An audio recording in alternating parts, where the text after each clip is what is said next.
పేషెంట్లని తీసుకొచ్చి హాస్పిటల్కి సంబంధించిన నామ్స్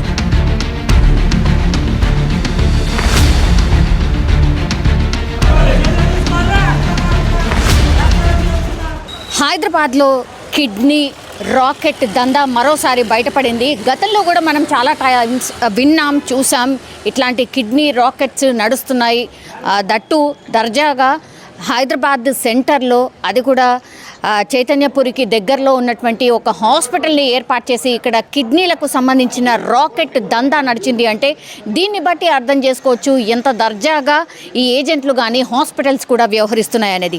ప్రస్తుతం మనం స్పాట్లోనే ఉన్నాం. అలకనంద మల్టీ స్పెషాలిటీ హాస్పిటల్ అని పర్మిషన్ తీసుకొని, వైద్య అధికారుల దగ్గర నుంచి పర్మిషన్ తీసుకొని 9 బెడెడ్ హాస్పిటల్ అని చెప్తూ ఇగో ఇదే హాస్పిటల్ అనమాట. ప్రస్తుతం మనం చూడొచ్చు పూర్తిగా ఈ హాస్పిటల్ని అయితే సీజ్ చేసిన పరిస్థితి అయితే కనిపిస్తోంది. ఇగో ఇది గేట్కి సీల్ వేసిన పరిస్థితి. పోలీసులు కూడా వచ్చి చూసి వెళ్తున్నారు ఏం జరుగుతుంది ఏంటి అనేది. నిన్న సాయంత్రం అయితే పూర్తిగా హాస్పిటల్ని అయితే సీజ్ చేసిన పరిస్థితి అయితే కనిపిస్తోంది. మనం చూడొచ్చు ఎక్కడ కూడా మనకు అనుమానం కూడా రాదనమాట హాస్పిటల్లో ఇట్లాంటి దందా నడుస్తుందా అని. మంచిగా పూలతోని డెకరేట్ చేసి పండగలకు కానీ ఏదైనా సరే అంటే ఒక హాస్పిటల్ లుక్ ఉండేలాగా పూర్తిగా చూసుకున్నట్టు మనకైతే స్పష్టంగా అర్థమవుతోంది.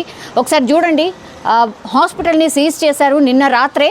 యాక్చువల్లీ ఈ కిడ్నీకి సంబంధించిన రాకెట్ బయటపడిన తర్వాత అందరు కూడా ఇక్కడ ఇది కాలనీ మధ్యలో ఉంది. అది కూడా ఈ కాలనీ పేరు వచ్చేసి కూడా డాక్టర్స్ కాలనీలో ఇట్లా కిడ్నీ మార్పిడికి సంబంధించిన దందా నడుస్తుంది. అది కూడా ఈ అలకనంద అనేటువంటి హాస్పిటల్ కేవలం 6 నెలల క్రితమే ఈ హాస్పిటల్కి పర్మిషన్ తీసుకొని గుట్టు చప్పుడు కాకుండా జస్ట్ జనరల్ ఫిజిషియన్ అండ్ చాలా చిన్న చికిత్సలు ఏవైతే ఉంటాయో జస్ట్ అవి మాత్రమే చేస్తామని పర్మిషన్ తీసుకున్న తర్వాత పూర్తిగా ఓన్లీ కిడ్నీ మార్పిడికి సంబంధించిన దందా ఇక్కడ నడిపించినట్టు వైద్య అధికారులకు తెలిసిన తర్వాత, ఒక కంప్లైంట్ రూపంలో వైద్య అధికారులకు తెలిసిన తర్వాత వాళ్ళు కూడా షాక్ అయిన పరిస్థితి కనిపిస్తుంది. చాలామంది హాస్పిటల్ దగ్గర ఆందోళన చేస్తూ ఉన్నారు.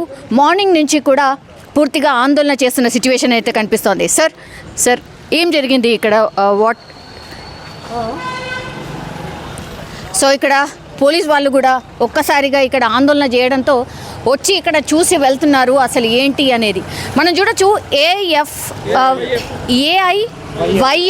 ఆల్ ఇండియా యూత్ ఫెడరేషన్కి సంబంధించి రంగారెడ్డి జిల్లా సమితికి సంబంధించిన వాళ్ళు ఆందోళన చేస్తున్న పరిస్థితి అయితే మనకు స్పష్టంగా కనిపిస్తోంది. సో ఒక్కసారి మాట్లాడదాం. ఏమైంది ఇక్కడ? మీకు ఇన్ఫర్మేషన్ ఎప్పుడు తెలిసింది అండ్ మీరు లోపలికి వెళ్ళి చూసారా?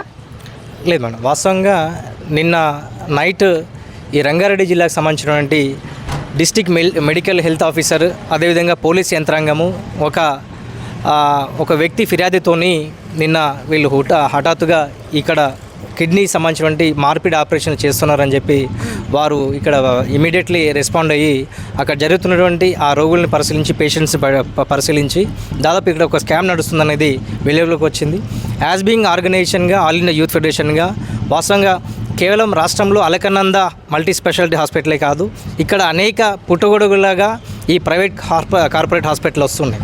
కేవలం ఈరోజు ఇక్కడ కిడ్నీ మార్పిడి మాత్రమే ఈరోజు జరిగిన ఉదంతం బయటకు వచ్చింది. కానీ ఈరోజు అనేక రకాల సంబంధించినటువంటి ఈ కిడ్నీ మార్పిడులు, లేకపోతే గుండె మార్పిడి సంబంధించి, లేకపోతే ఇతరత్ర అన్ని రకాల దోపిడీలు జరుగుతున్నాయి. ఈరోజు మేము ఒక దందా ఏజెంట్లను పెట్టి ఒక దందా చేస్తారు, రైట్? ఈ దందాలో కూడా పూర్తిగా వైద్య ఆరోగ్య శాఖ అధికారుల యొక్క నిర్లక్ష్య వైఖరి కూడా ఉందనేది, ఈ అవినీతిలో కూడా వాళ్ళ యొక్క పాత్ర ఉందని చెప్పి మేము ఆరోపిస్తున్నాం. ఎందుకంటే ఈరోజు అలకనంద హాస్పిటల్లో ఇంత ఉదంతం జరుగుతున్నా కానీ ఈ ఆసుపత్రి కేవలం ఈరోజు చూస్తే మీరు ఇక్కడ ఇది పూర్తిగా నిబంధనలకు విరుద్ధంగా ఉంది. కేవలం అక్కడ పూర్తిగా ఫైర్ సేఫ్టీ బయట కనిపిస్తుంటుంది. ఈరోజు ప్రమాదకారికంగా ఈ సిలిండర్లు ఈరోజు బయట పెట్టడము, ఇది కనీసం రక్షణ కవచం కూడా లేకపోవడము. ఈరోజు హాస్పిటల్ యొక్క వాతావరణం కూడా చూస్తే ఈరోజు నిబంధనలకు వైద్య ఆరోగ్య శాఖ సూచిస్తున్నటువంటి నిబంధనలు ఇక్కడ ఎక్కడైనా కనిపిస్తుందా అని చెప్పి మేము ఏఏఎఫ్గా డిమాండ్ చేస్తున్నాం. ఎందుకంటే ఈరోజు నిన్న ఈ హాస్పిటల్ సీజ్ చేసినప్పుడు నేపథ్యంలో కూడా ఈ రంగారెడ్డి జిల్లాకు సంబంధించినటువంటి డిఎంహెచ్ఓ వెంకటేశ్వర గారు ఈ ఆసుపత్రికి కేవలం 9 పడకలకి మాత్రమే అనుమతి పొందారు. కానీ ఈరోజు 30 పడకలు నడిపిస్తున్నాయి, 4 ఫ్లోర్లో నడుస్తున్నాయని చెప్పి ఈరోజు వాళ్ళు నిర్లక్ష్యంగా మాట్లాడుతున్నారంటే మాకు సందేహం ఇస్తుంది. ఎందుకంటే మీరు ఈ హాస్పిటల్కు, ప్రైవేట్ హాస్పిటల్కు మీ నిబంధనల ప్రకారము ఎన్ఓసి అనేది ఒకటి స్పష్టంగా ఉంటుంది. అది ఇచ్చే క్రమంలో కూడా మీరు తర్ఫీ చేయాలి. ఇక్కడ మీరు ప్రత్యక్షంగా వచ్చి ఈ హాస్పిటల్ నిజంగా జనావాసాల మధ్య ఉన్నదా లేకపోతే మరొకటి ఉన్నదా అని చెప్పాలి. మేము ఇప్పుడు కూడా కొంతమంది ఇక్కడ పక్కకున్నటువంటి వాళ్ళని అడిగాం. ఇక్కడ ఒక ఆసుపత్రికి వచ్చేటటువంటి నేపథ్యంలో కూడా ఇక్కడ పూర్తిగా పార్కింగ్కి కూడా ఇబ్బంది అయినటువంటి పరిస్థితి ఉంది. ఇంత నిబంధనలు ఉల్లంఘిస్తే కూడా జిహెచ్ఎంసీ నామ్స్కి విరుద్ధంగా ఉంటే కూడా మీరు ఏ రకంగా అనుమతులు ఇచ్చారు? కాబట్టి ఈ ఉదంతాన్ని కేవలం ఇది ఈ హాస్పిటల్ యొక్క యాజమాన్య నిర్లక్ష్య వైఖరే కాదు, దీంట్లో ఖచ్చితంగా వైద్య ఆరోగ్య శాఖ యొక్క నిర్లక్ష్య వైఖరి ఉన్నది, వాళ్ళ అవినీతి కూడా దీంట్లో ఉందనేది మేము ఆరోపిస్తున్నాము. మీకున్న ఇన్ఫర్మేషన్ ప్రకారం ఎంతమంది పేషెంట్స్కి ఇట్లా కిడ్నీ మార్పిడి జరుగుంటుంది ఇప్పటి వరకు? జస్ట్ 6 months అయింది కదా? వాస్తవం మేడం. అయితే ఈ హాస్పిటల్ కేవలము 6 నెలలకు మాత్రమే టైం తీసుకున్నారు. ఈ హాస్పిటల్ కూడా కేవలం జనరల్ ఫిజిషియన్, జనరల్ సర్జరీకి మాత్రమే కొద్దిగా మంది మాత్రమే ఈ మల్టీ స్పెషాలిటీగా నామకరణంతో వీళ్ళు తీసుకున్నారు. కానీ నిన్న అదే అధికారులు కూడా 6 నెలలకు మాత్రమే ఈరోజు ఇది పర్మిషన్ తీసుకొని దాదాపు సంవత్సరం అదనంగా జరుగుతుందనేది వాళ్ళు ఆరోపిస్తున్నారు. దీంట్లో చాలా విషయాలు కూడా, ప్రశ్నలకు కూడా సమాధానం చెప్పాల్సింది కూడా వైద్య ఆరోగ్య శాఖ అధికారులు చెప్పాలి. ఎవరైతే వైద్య ఆరోగ్య శాఖ మంత్రి దామోదర్ రాజనరసింహ గారు ఉన్నారో నిన్న కూడా ఒక కమిటీకి సిఫార్సు చేశారు. ఆ కమిటీకి కూడా ఈ ఉస్మానియా ఆసుపత్రి సూపరింటెండెంట్ నాగేందర్ గారు నియమించారు. మేము వారికి కూడా ఒక సూచన ఇస్తున్నాం. కేవలం మీరు ఈ అలకనంద సంబంధించిన హాస్పిటలే కాదు, ఈరోజు రాష్ట్ర వ్యాప్తంగా ఈరోజు ఈ వైద్య మాఫియా అనేది ఒక పెద్ద భూషంగా మారింది. ఈరోజు ప్రభుత్వ ఆసుపత్రులలో పూర్తిగా మెరుగైనటువంటి వైద్య సదుపాయాలు కల్పించట్లేదు, పూర్తిగా అనేక ఖాళీలు ఉన్నాయి, వాటిని భర్తీ చేయట్లేరు. కానీ ఈరోజు పుట్టగొడుగులుగా ఈ ప్రైవేట్ కార్పొరేట్ హాస్పిటల్ వస్తున్నాయి. వీటి మీద ఎందుకు మీరు అజమాయిషి చెలాయించట్లేదని చెప్పి మేము ఆల్ ఇండియా యూత్ ఫెడరేషన్గా డిమాండ్ చేస్తున్నాం. కాబట్టి రాష్ట్ర వ్యాప్తంగా ఈ టాస్క్ ఫోర్స్తోని ప్రత్యేకమైనటువంటి ఒక కమిటీ నియమించాలి. ఈరోజు నుంచి దాదాపు ఒక నెల రోజుల పాటు పూర్తిగా రాష్ట్ర వ్యాప్తంగా ఉన్నటువంటి ప్రైవేట్ హాస్పిటల్ మీద, కార్పొరేట్ హాస్పిటల్ మీద అప్పుడప్పుడు దాడులు జరుగుతున్నాయి, అప్పుడప్పుడు కొన్నిటిని వార్న్ చేస్తున్నారు, సీజ్ కూడా చేసిండ్రు కదా. అయినా సరే ఇట్లాంటి అంటే వెలుగు చూస్తూనే ఉన్నాయి. మరి ఎట్లా దీనికి అడ్డుకట్ట ఎట్లా పడుతుంది? వాస్తవానికి ఏంటంటే ఎప్పటికప్పుడు తనిఖీలు చేయాలి. వైద్య శాఖ అధికారులు జిల్లా కావచ్చు, రాష్ట్ర వ్యాప్తంగా కావచ్చు, ఎప్పటికప్పుడు తనిఖీలు చేయాలి. వీళ్ళు తనిఖీలు చేయకుండా టేబుల్ కింద డబ్బులకి ఆశపడి, లేదా ఇక్కడ మల్టీ ఆక్యుపెన్సీ ఉండాలి. వీనికి స్టేర్ కేసు ఎప్పటికైనా హాస్పిటల్ అంటే ఏదైనా ఎమర్జెన్సీ ఉంటుంది, ఇంకైనా ఫైర్ యాక్సిడెంట్ అవుతుంది, లిఫ్ట్ ఇష్యూ అవుతుంది, ఇంక మల్టీ ఆక్యుపెన్సీస్ 2 ఉండాలి స్టేర్ కేసు. కానీ ఇక్కడ ఎక్కడ కూడా కనిపించట్లేదు. ఒక అపార్ట్మెంట్గా తీసుకొని, ఎందుకంటే ఎంత సిగ్గు చేయడం అంటే వైద్య శాఖ అధికారులు చెప్పేది 6 నెలలకు మాత్రమే మేము అనుమతి ఇచ్చాం అంటే ఒక వైద్యకు సంబంధించిన ఇష్యూ 6 నెలలకు ఇవ్వడం ఏంది? 6 నెలలకు సంబంధించి మీరు ఏమి ఇచ్చా ఉన్నారు? అదే వైద్య శాఖ అధికారులు ఏం చెప్తా ఉన్నారు రాష్ట్ర వ్యాప్తంగా? మేము కేవలం 6 నెలలకు ఇచ్చాం, 3 నెలలకు ఇచ్చామని చెప్తా ఉన్నారు. ఎందుకంటే కేవలం ఇది కిడ్నీలే కాదు, పేద ప్రజలని వాళ్ళు ఎన్కరేజ్ చేసుకొని పెద్ద ఎత్తున ఏదైనా కడుపు నొప్పి అని లేకపోతే ఛాతీ నొప్పి అని చెప్పి వస్తే వాళ్ళకి తెలియకుండానే వాళ్ళ అవయవాలు కూడా మాఫీ చేస్తూ ఉన్నారు. పెద్ద ఎత్తున హెల్త్ ఒక మాఫియా జరుగుతుంది. ఇతర రాష్ట్రాలు తమిళనాడు, కేరళ, చెన్నైకి సంబంధించిన డాక్టర్లతో టైప్ పెట్టుకొని రాత్రి 2-3 గంటలలో ఆపరేషన్ చేసి, సర్జరీ చేసి వాళ్ళ యొక్క అవయవాలని తారుమారు చేసి, ఏమీ లేదు నీకు నొప్పి బాగాలేదు, జస్ట్ 2 కుట్లు వేసామని చెప్పడం జరుగుతుంది. ఏదేమైనా ఆల్ ఇండియా యూత్ ఫెడరేషన్గా మేము దీన్ని ఎండగడతా ఉన్నాం. ఇలాంటివి భవిష్యత్తులో మరి జరుగుతూ ఉంటే మీకున్న ఇన్ఫర్మేషన్ ప్రకారం ఇప్పటి వరకు ఎంతమందికి కిడ్నీ మార్పిడి జరుగుతుంది? దాదాపు 20 మంది పైగా నేను అంటా ఉన్నారు. నిన్నటి కూడా 3 గాంధీ హాస్పిటల్కి షిఫ్ట్ చేయడం జరిగింది. ఎందుకంటే వాళ్ళు చల్లగా ఇల్నెస్గా ఫీల్ అయ్యి, ఎందుకంటే ఐసీయూలో కూడా అడ్మిట్ అయ్యని చెప్పి మాకు ఇన్ఫర్మేషన్ ఉంది. భవిష్యత్తులో దీని మీద ఎంక్వైరీ కమిటీ వేసి ఎంతమందికి ఇప్పటి వరకు ఈ యొక్క మేనేజ్మెంట్ సుమంత్ ఇప్పటిదాకా అరెస్ట్ చేశారు, రిమాండ్కి పంపించలేదు, ఒక కనీసం క్రిమినల్ కేసు కూడా నమోదు చేయలేదు. ఇటువంటి క్రిమినల్ కేసు నమోదు చేయకపోతే రాష్ట్ర వ్యాప్తంగా ఇలాంటి దొంగ దవాఖానాలు కూడా మొత్తం విచ్చలవిడిగా వాళ్ళకు కూడా గల్లీకి ఒకటి ఉన్నాయి, చాలా ఉన్నాయి నివాస ప్రాంతాల మధ్యలే. ఇది కొత్తదేం కాదు. సరే, ఎవరు కంప్లైంట్ చేశారు కాబట్టి బయటపడ్డది. ఎన్ని ఉండుంటాయి? దాదాపుగా ఎన్ని ఉండుంటాయి? ఇట్లాంటి ఇప్పుడు ఈ మండల పరిధిలో చూసుకుంటే ఇప్పటికే మనకు దాదాపు ఒక 30-40 హాస్పిటల్ ఈ గల్లీలలోనే కనిపిస్తుంటాయి. మనం వాటన్నిటిపైన కూడా డిఎంహెచ్ఓ గారు తనిఖీలు చేపట్టాలి, చర్యలు తీసుకోవాలి. ఆయన నిజంగా మా నాయకులు చెప్పినట్టు 6 నెలలకు పర్మిషన్ ఇస్తున్నాము, వాళ్ళు సంవత్సరం నుండి గడిపిస్తున్నారు. 6 నెలలు పర్మిషన్ అయిపోయినాక తర్వాత తనిఖీ చేయాల్సిన బాధ్యత డిఎంహెచ్ఓ గారిదే కదా. మరి మీరు తనిఖీ చేయకుండా ఇవి నడిపిస్తున్నారు అంటే ఇక్కడ దాని బాధ్యత ఎవరు తీసుకోవాలి? మీరే. కాబట్టి దీనికి ఏమి ఇష్యూస్ ఉన్నా కానీ డిఎంహెచ్ఓ గారి పూర్తి బాధ్యత వహించాలని మేము డిమాండ్ చేస్తా ఉన్నాం. ఒక కమిటీ అయితే వేసిర్రు, మరి కమిటీకి సంబంధించి నాగేంద్ర గారు వచ్చి వెళ్ళారని చెప్తున్నారు.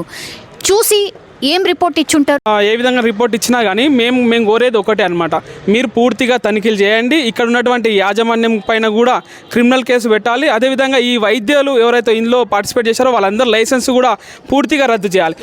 ఎంతమంది డాక్టర్స్ ఉంటుంటారు ఇందులో ఒక 10-15 మంది డాక్టర్స్ ఉండొచ్చు. కానీ ఇది తీసుకున్నది మాత్రం ఫిజిషియన్ డాక్టర్ పైన, ఫిజిషియన్ కోసమే తీసుకున్నారు, జనరల్ ఫిజిషియన్ కోసం. కానీ ఇతర రాష్ట్రాల నుంచి కూడా డాక్టర్ని ఇక్కడ పిలిపించుకొని ఈ యొక్క దందా నడిపిస్తున్నారు అనేది మనకు తెలుస్తూ ఉంది. ఇప్పుడు 3 ఫ్లోర్డ్ బిల్డింగ్ కనిపిస్తోందండి. ఎంతమంది పేషెంట్స్ ఉన్నారు నిన్న ఓవరాల్గా? మనకి ఇక్కడ పర్మిషన్ ఇచ్చిన 9 పడకల వరకే, కానీ వాళ్ళు ఇక్కడ దందా నడిపిస్తున్నది మాత్రం 30 పడకల పైనే ఉంది.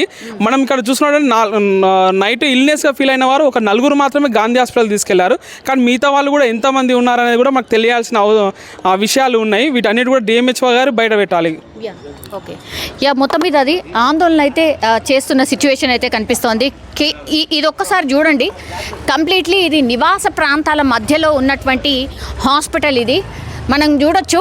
యాక్చువల్లీ ఇక్కడ సీనియర్ మోస్ట్ డాక్టర్ ఎవరైతే ఉంటారో, సీనియర్ మోస్ట్ డాక్టర్, ఆయన పేరు వచ్చేసి ఏపీ చారి. యాక్చువల్లీ ఆయన సర్జన్, ఈయనకు చాలా మంచి పేరు కూడా ఉంది అని చెప్తున్నారు ఇక్కడ. సో ఆయనకు సంబంధించిన బిల్డింగే, బట్ ఆయన అయితే చాలా సీనియర్ మోస్ట్ డాక్టర్ అండ్ ఆయన మీద ఎట్లాంటి ఎలిగేషన్స్ అయితే లేవు. కానీ ఇక్కడ మాకు కనిపిస్తున్న ఈ హాస్పిటల్ ఏదైతే ఉందో, ఈ హాస్పిటల్ని కొంతవరకు అయితే అంటే రెంట్ కోసం ఇచ్చినట్టుగా చెప్తున్నారు. సో కేవలం 6 నెలలు 6 సంవత్సరం మాత్రమే పర్మిషన్ తీసుకున్నారు. ఆ తర్వాత ఎట్లాంటి తనిఖీలు లేవు అని కూడా చెప్తున్నారు. మనం ఇక్కడ చూడొచ్చు, హాస్పిటల్ హంగులు అయితే మనకు కనిపిస్తున్నాయి. కానీ ఇక్కడ చూడండి, సిలిండర్స్ అన్నీ కూడా ఇక్కడే బయట కనిపిస్తున్నాయి. అసలు ఎంత భయానకంగా ఉందో. అండ్ ఇంకోటి ఏంటంటే, ప్లేస్ ఎక్కడుంది అసలు? హాస్పిటల్కి సంబంధించిన నార్మ్స్ ఒక్కటి కూడా మనకి ఇక్కడ కనిపించట్లేదు.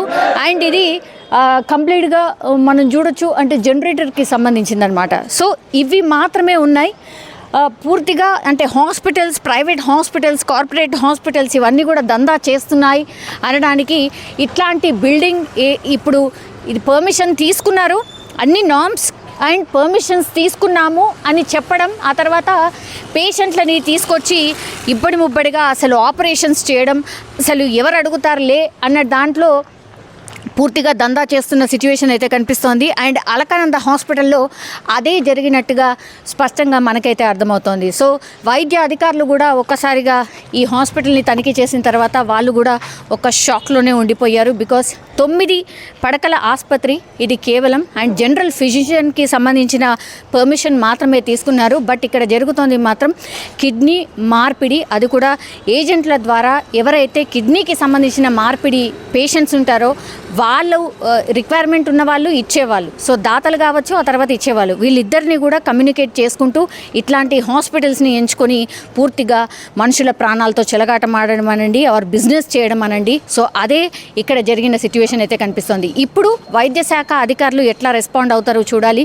అండ్ నిన్న హెల్త్ మినిస్టర్ దామోదర్ రాజనరసింహ కూడా ఒక కమిటీ వేశారు. అండ్ సీరియస్ యాక్షన్ తీసుకోవాల్సిందే, ఎవరున్నా సరే కఠినంగా శిక్షించాల్సిందే అని ఆదేశాలు అయితే జారీ అయ్యాయి. మరి ఎంతవరకు దీని మీద కఠినంగా చర్యలు తీసుకుంటారు ఏంది అనేది చూడాల్సిందే.